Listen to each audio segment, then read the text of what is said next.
everybody, Patty Ann here. Welcome. Hang on just a second. Today I'm going to test something for you that I've decided I wanted to try, and I got the idea at Hobby Lobby. So I saw this, and I hope you can see it. When I was walking along in Hobby Lobby, and I thought, you know what? They were selling those bags, and I thought, I think I can make that myself. So what I did was I just got one of these backpacks because I thought it was super cute. Just a cheap little backpack. Let me back up a little bit so you can see better. Here we go. And it was just $2.49, and I thought this would be a perfect canvas bag to do it on. And then I picked up these spray paints. Okay, they're kind of expensive at Hobby Lobby. They're $13.99. I'll have a link for you down below for Amazon where you can get them a lot cheaper.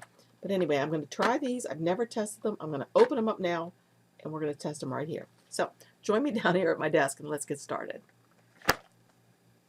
Okay, the first thing I'm going to do is I'm just going to open these up. I've not even opened them yet. I did look on the back, though, to see what the directions are for using it. It's permanent. Always test first. Pre-wash the fabric. I'm not going to pre-wash this bag. Don't use fabric softener. It says if it's a thin thing to put something in between, and I'll put a piece of cloth in between these, or a piece of paper, just so that it doesn't go through both parts. And you got to let it dry for 4 hours, and it can be washed inside out after 72 hours. And for best results, clean the nozzle in warm water before storing. So I'm going to open these and see what they feel like.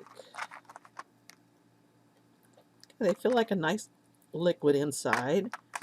All right, so the next thing I'm going to do is I'm going to measure this to see how big I want my design to be. So you probably can't see all of this, but I just have my measuring tape, and I'm going to measure about how large I want this to be.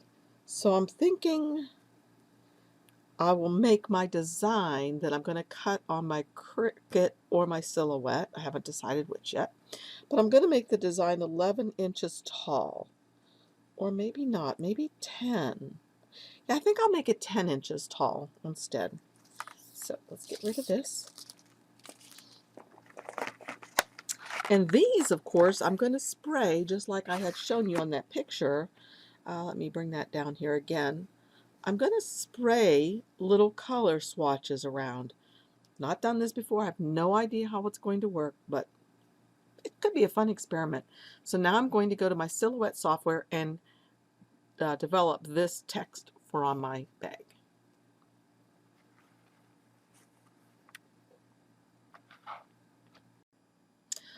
Okay, so the first thing I'm going to do is I'm going to bring down a ruler or a line so I know how big to make my design.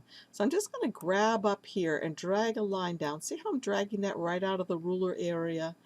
And I'm going to bring that down to the 10-inch mark, maybe a little bit beyond, maybe 10.5, because I'll also start one. There's one line. You see that line right there? And that's at the 10.5-inch mark. You can kind of see it over here on the right hand side. It's at 10.5. I'm going to bring another one down right from here. Hold down my shift, or not my shift key, my mouse key, and just drag this down to the 1/2-inch mark right there. So that just tells me I need to make my design fit within that area, and I'll know for sure that it's doing so nicely. So what I didn't do on my bag, and I'm going to do right now, is I'm going to see how wide I want this thing to be. So I want the word happy to be the biggest. And so I think I will make the word happy about, I think that I'll make that about 9 inches wide. So again, if I would like to, I can pull out a ruler from this side and kind of make a box. Now the other thing I could have done if I didn't want to pull out these rulers like this, let me hit Control-Z on my keyboard and get rid of them.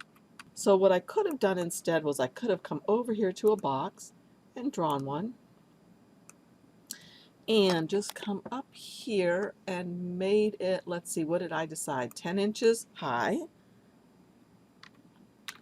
by 9 inches wide, I think I said. Now the lock is locked, so that's changing it proportionately. I don't want it to change proportionately. I want to put in the exact dimensions I want. I'm going to unlock that lock and make this be 9. So now we have a square that's 9 inches by 10 inches. And if I'd like, what I can do is, there are several things I could do. I could come over here to the paint palette on the right and change its transparency so it's very, very light, like that. So I know that's the portion of the bag that I have to work on, and maybe I'll just leave it like that. I'll turn to the tan color. That's my canvas color that I have to work on. So the other thing I could have done if I wanted to was highlighted this and come up here and just made it so that there was no fill color. Changed it to transparent totally. But I'm going to leave it this little tan color because I think you'll be able to see it more clearly. All right. So the first thing I'm going to do is I'm going to come over to the text tool. I'm going to click over here and type in the word happy. Now I know on the sample that I have that this is cursive writing. So I'm going to come way over here to the text style panel, and I might like to use Magnolia Sky. But in my last video I came upon another font that I like to use, and it's called Shink. So I'm going to see how Shink looks right now. Let's just change it. Okay, I like Shink pretty well, except let's make it very big because I want it that width. And maybe I'll rotate it a little bit. But what I want and what they have on the sample that I was looking at is they have the H being kind of fancy here. Well, it's very easy to change these words to make them fancier if you happen to have this edition that has the glyphs up here. So while Shink is still selected, I can come up here to where it says glyphs. It's the middle button here. Click on that, and I'm going to scroll down in these glyphs till I get to the fancier letters. Here we go. Here's H. Look at that one. That's much better. I like that a lot better. So what I can do now is I can ungroup this, get rid of this H, click off first and then click back on, take that H out and bring this one down. Obviously I'll need to resize it so it fits well. A little big. And of course I will want to rotate it so it's rotated like these other ones are. So I can have it like that. Now you'll notice that we do have a tiny bit of a problem, and that is that my text is going out of my boundary that I had for it. So what I'm going to do is I'm just going to group all of the text again. Let me move the square out, group the text, and bring the square back in. And now I'll click on the text and change it so it's a little tiny bit smaller like that. I can make it still bigger because I want it to fill up that whole rectangle of the bag area. Perfect. All right. Now you'll notice that there are little cuts here where all of these letters overlap. We do not want it to be like that because when it goes like this to cut in our machines, let me take you over there to see this. Let's go over and look. If we send this just as it is, look what it would do. It would cut all these little pieces. So if you're using Cricut Design Space, of course you know what you have to do, and we do the same thing here in Silhouette software. So we're going to go back to Design, and I'm going to click on this H to get rid of it for now. Just delete on my keyboard. I'm going to select all of these letters. I'm going to right click them, and when I click on the word weld, watch what happens to this area between the A and the H. They become one. Just as I've shown you before, if a welder comes and he welds something, it all melts together and it's one piece. So now this is no longer separate pieces of letters, it's just one big letter. And again, if we go to send, and if it's still on cut, notice what it's going to cut. Just the outside edges, just as we want. Even if it's on cut edge, it does the same thing. So that's perfect. That's what we want. So let's go back to Design. Let's bring our box back in so we know how big to make things. I'm going to look at the design again on my phone because I want to see how this is made. All right. So what they had done here too was they had put a comma at the end of this, and I wonder if a comma is available. Okay, there we go. There's a comma. So I'm going to double click on that to add it. There we go. It's been added up here. Obviously, I want to make it a lot bigger. Happy. So it's think happy, comma, be happy. And I really truly believe this. If you think happy thoughts, it really does help you to be happy. Okay, that looks pretty good. So now they have the text, and it's just totally straight text that's in all capital letters. So I'm going to put the caps lock on. Think. And I think I'd like that to be a little bit bolder than what it is. So I'm going to look over here and see what's available. Impact is probably too bold. Yes. Arial. I can make Arial and use Arial and make it bold by clicking this B. So that might be what I want. Let's look. Let's stretch this out a little bit like this. Think happy. And then underneath, let's see, move it down just a little bit more. Think happy. And then underneath it said, be happy.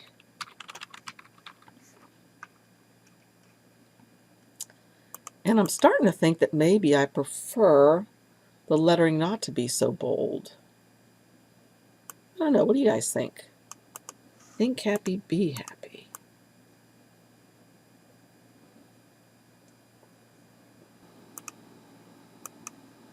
So just playing with the character spacing. Think happy,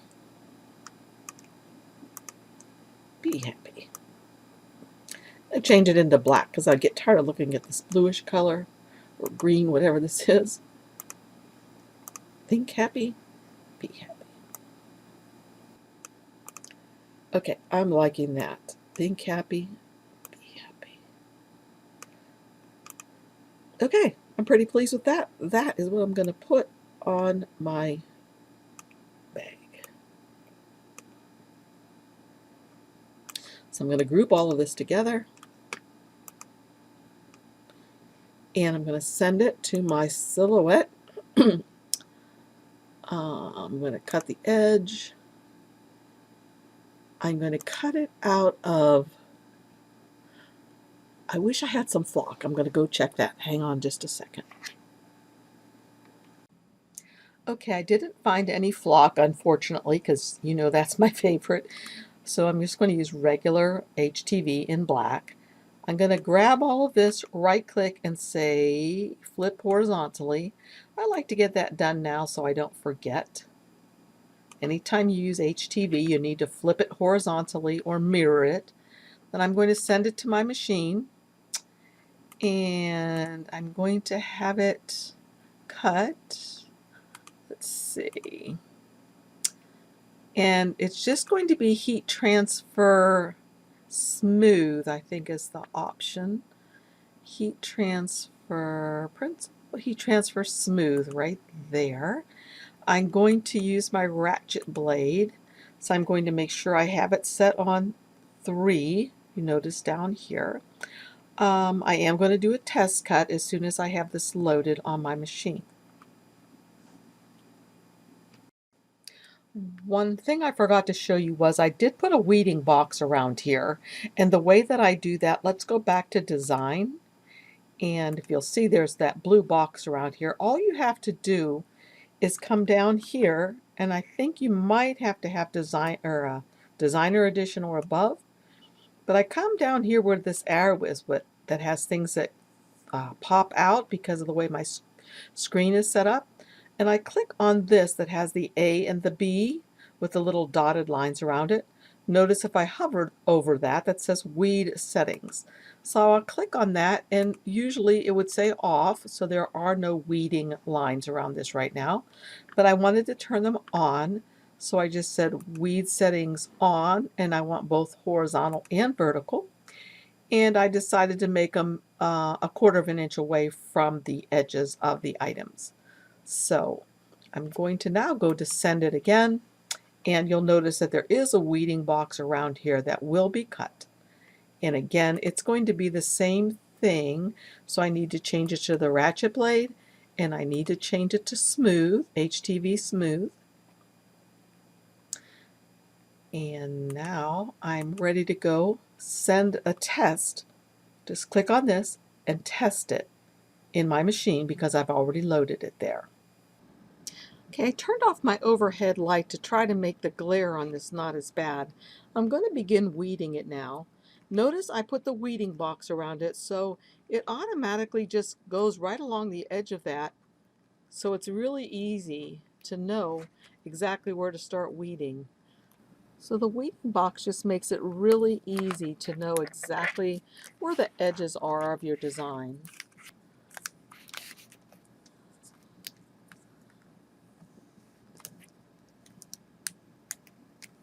And you can see how nicely this is weeding very easily. I haven't even had to use any tools yet.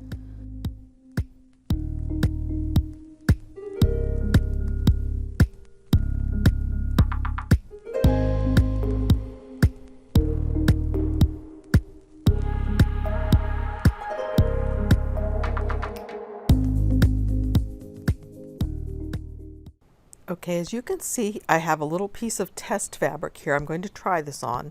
As I said, I've never used this before, so I'm going to see how it sprays. First, I'm just going to go down halfway.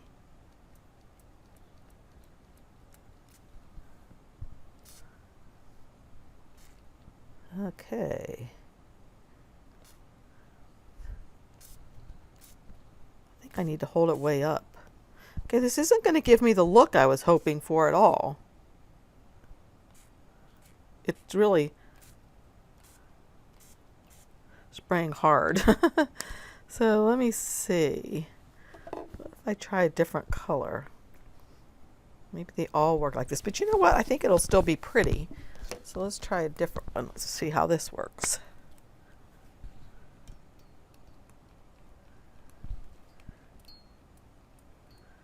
You definitely want to prime them before you start to use them. You have to spray it really hard down if you don't want a big blob like that. But I guess that'll be fine too. Okay, I'm a little scared, but I'm going to give it a whirl. So here's my bag. Should make sure that this stuff over here is dry.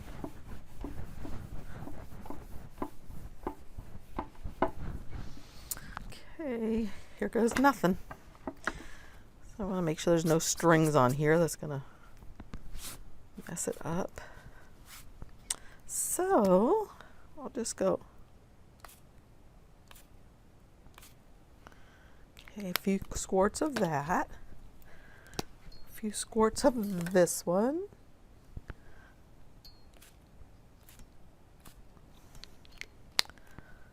Maybe some purple. Now I'm a little worried about this one because I haven't primed it at all yet. Maybe I better do it on my little sample here.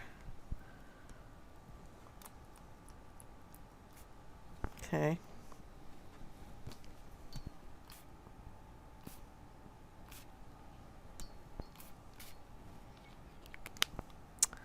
And maybe this gold. Not even going to prime it.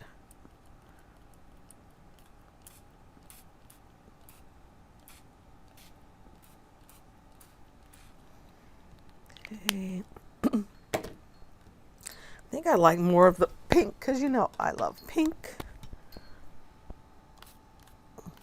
I want some of the thicker pink looks too.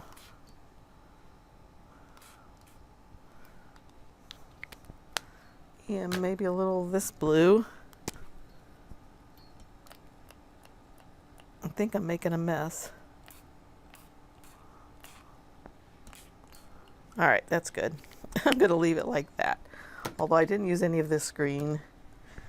Maybe I should.